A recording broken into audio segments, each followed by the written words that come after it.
ഇപ്പോൾ ഖത്തറിൽ നിന്ന് അബ്ബാസ് കൂടിയുണ്ട് എന്നാണ് ഞാൻ മനസ്സിലാക്കുന്നത്. അബ്ബാസ് ഉണ്ട്. യെസ്, എന്താണ് അബ്ബാസ്, ഇപ്പോൾ ഏത് തരത്തിലുള്ളൊരു നയതന്ത്ര നീക്കമാണ്? ഇപ്പോൾ റഷ്യയും ഖത്തറും തമ്മിൽ ചർച്ച നടത്തി എന്നുള്ളൊരു വാർത്ത വരുന്നുണ്ടല്ലോ. ഒപ്പം തന്നെ സൗദിയും ഖത്തറും തമ്മിൽ നേരത്തെ സംസാരിച്ചിരുന്നു. അപ്പോൾ ഖത്തർ ഇതിലൊരു പ്രധാന റോളിലേക്ക് ഈ സംഘർഷം അവസാനിപ്പിച്ച് കിട്ടാനുള്ള ഒരു സാഹചര്യം ഒരുക്കുക എന്നുള്ള ഒരു അവസ്ഥയിലേക്ക് കൊണ്ടുവരാൻ ഖത്തർ എല്ലാ രാജ്യങ്ങളുമായി സംസാരിക്കുന്നുണ്ട്. പരമാവധി രാജ്യങ്ങളോട് സംസാരിച്ച് ഒരു സമവായത്തിലേക്ക് ഈ പ്രശ്നത്തെ കൊണ്ടുവന്ന് എത്തിക്കണം. നിലവിലെ സാഹചര്യം മാറണമെന്ന് ഖത്തർ ഉൾപ്പെടെയുള്ള രാജ്യങ്ങൾ ആഗ്രഹിക്കുന്നുണ്ട്. ഒരു പോസിറ്റീവായുള്ള സ്റ്റെപ്പാണ്. പക്ഷേ കഴിഞ്ഞ മണിക്കൂറുകൾ നമ്മൾ ഇങ്ങനെയൊക്കെ ചർച്ച ചെയ്യുമ്പോഴും ആക്രമണത്തിൻ്റെ ഒരു കൂടുന്നു എന്നല്ലാതെ കുറയുന്നില്ല എന്നുള്ളത് വലിയ സങ്കടമുണ്ടാക്കുന്ന കാര്യവുമാണ്. എന്താണ് നിലവിലെ ഖത്തറിൻ്റെ നീക്കം എന്താണ്? ഏതൊക്കെ തരത്തിലാണ് നയതന്ത്ര ചർച്ചകൾക്കുള്ള വാതിലുകൾ തുറന്നിടാൻ പോകുന്നത്? അതിനുള്ള സാധ്യത എങ്ങനെയാണ്? ഖത്തറിൻ്റെ റോൾ എന്താണ് കൃത്യമായി ഇതിനകത്ത്?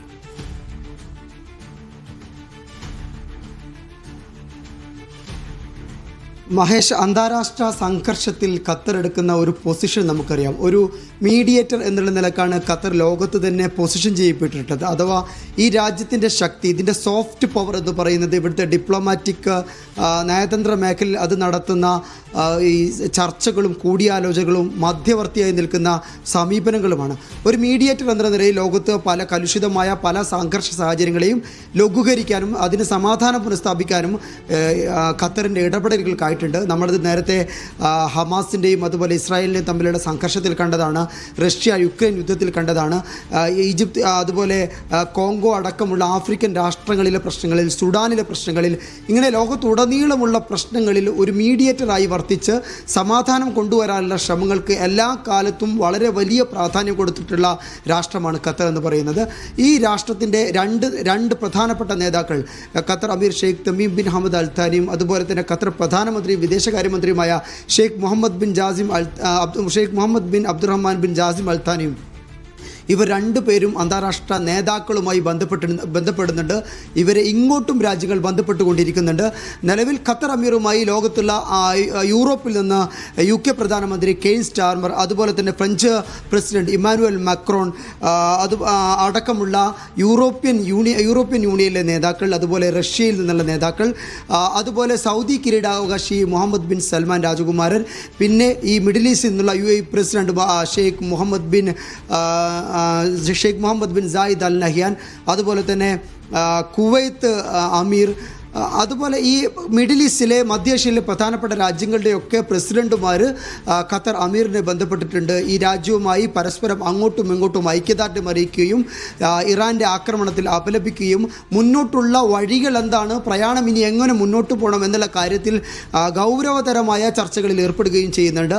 അത് ഒന്നാമത്തെ കാര്യമാണ്. രണ്ടാമത്തെ കാര്യം, ഖത്തർ പ്രധാനമന്ത്രിയും വിദേശകാര്യമന്ത്രിയുമായ ഷെയ്ഖ് Muhammad bin Abdulrahman bin Jassim Al Thani അദ്ദേഹം നടത്തുന്ന ശ്രമങ്ങളാണ്. റഷ്യൻ വിദേശകാര്യമന്ത്രി സെർജി ലാവ്റോവുമായി, അതേപോലെ സ്പെയിനിലെയും ജർമ്മനിയിലെയും വിദേശകാര്യമന്ത്രിയുമായി അദ്ദേഹം നിരന്തരമായി കൂടിക്കാഴ്ച സംസാരിക്കുന്നുണ്ട്. ഫോൺ വഴിയായിരുന്നു ഇവരുടെ സംഭാഷണങ്ങൾ ഉണ്ടായിട്ടുള്ളത്. ഈ രാജ്യങ്ങളൊക്കെ ഖത്തറിന് ഐക്യദാർഢ്യം അറിയിക്കുകയും ഇനി എങ്ങനെ ഈ ഒരു പ്രശ്നം എങ്ങനെ അവസാനിപ്പിക്കാം എന്നതിനുള്ള ചർച്ചകളുമായി എന്നതിനുള്ള കാര്യങ്ങളും ഇദ്ദേഹവുമായി ചർച്ച ചെയ്തു എന്നാണ് അന്താരാഷ്ട്ര മാധ്യമങ്ങൾ, അൽ ജസീറ അടക്കമുള്ള മാധ്യമങ്ങൾ റിപ്പോർട്ട് ചെയ്യുന്നത്. അതുപോലെ തന്നെ കുവൈത്ത് വിദേശകാര്യമന്ത്രി, UAE വിദേശകാര്യമന്ത്രി, ബഹ്റൈൻ വിദേശകാര്യമന്ത്രി, ഈ മന്ത്രിമാരെല്ലാം ഖത്തർ പ്രധാനമന്ത്രിയെ വിളിക്കുകയും കാര്യങ്ങൾ ചർച്ച ചെയ്യുകയും ചെയ്യുന്നുണ്ട്.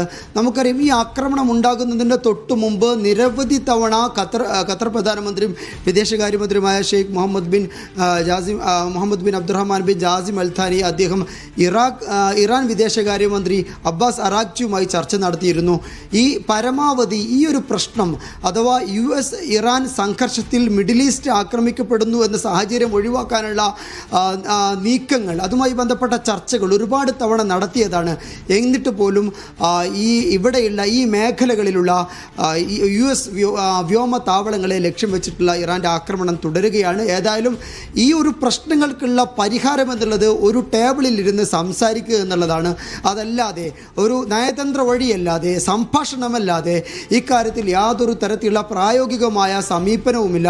അതുകൊണ്ട് തന്നെ ഖത്തർ ഇക്കാര്യത്തിൽ എടുക്കുന്ന നിലപാട് എന്ന് പറയുന്നത് ഇറാനും US-ഉം ചർച്ചയ്ക്കിരിക്കണം. ചർച്ച നേരത്തെ നടത്തിയതാണ്. ഒമാൻ്റെ മധ്യസ്ഥതയിലാണ് ഒമാൻ ഇടപെട്ടാണ് ചർച്ചകൾ നടത്തിയിരുന്നത്.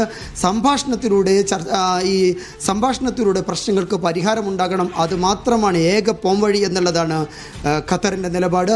ഇതാണ് ഖത്തർ അമീറും ഖത്തർ പ്രധാനമന്ത്രിയും ഇപ്പോൾ അന്താരാഷ്ട്ര നേതാക്കളുമായി ബന്ധപ്പെട്ട് കൂടിയാലോചന നടത്തി ചെയ്തുകൊണ്ടിരിക്കുന്നത്. ചർച്ചകൾക്കുള്ള സാധ്യതകൾ ഖത്തർ തേടുമ്പോഴും ഇപ്പോൾ വരുന്ന വാർത്തകളിലൊന്ന് ഈ ആക്രമണ തീയതി അത് നേരത്തെ US-ഉമായി തീരുമാനിച്ചതാണ് എന്ന് ഇസ്രായേൽ ബ്രോഡ്കാസ്റ്റിംഗ് അതോറിറ്റി ഇപ്പോൾ പറഞ്ഞിരിക്കുന്നു എന്നുള്ളതാണ്. ഇറാനുമായി നടത്തിയ ചർച്ചകൾ അത് പുകമറ സൃഷ്ടിക്കാൻ വേണ്ടി മാത്രമാണെന്നും ഇസ്രായേൽ ബ്രോഡ്കാസ്റ്റിംഗ് അതോറിറ്റി വ്യക്തമാക്കുന്നു. എന്ന് പറയുമ്പോൾ എല്ലാം നേരത്തെ തീരുമാനിച്ചുറപ്പിച്ചതാണ്.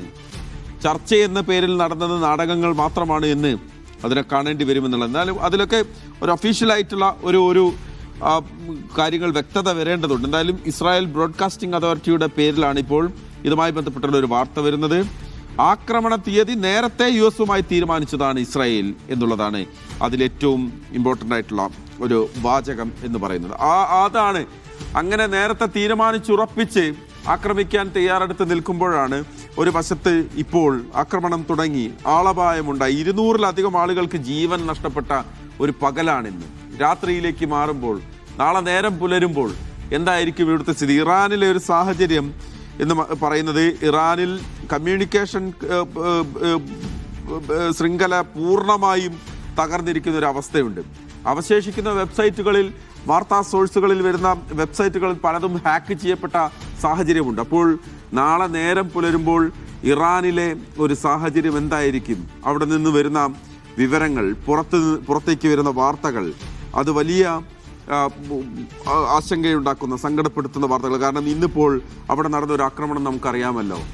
7 മുതൽ 12 വയസ്സ് വരെ മാത്രം പ്രായമുള്ള കുഞ്ഞു പെൺകുട്ടികൾ പഠിക്കുന്ന ഒരു സ്കൂളിന് നേരെ അവിടെ ഇസ്രായേലിൻ്റെ ആക്രമണം വന്ന് 85-ലധികം കുഞ്ഞുങ്ങളാണ് അവിടെ കൊല്ലപ്പെട്ടത്.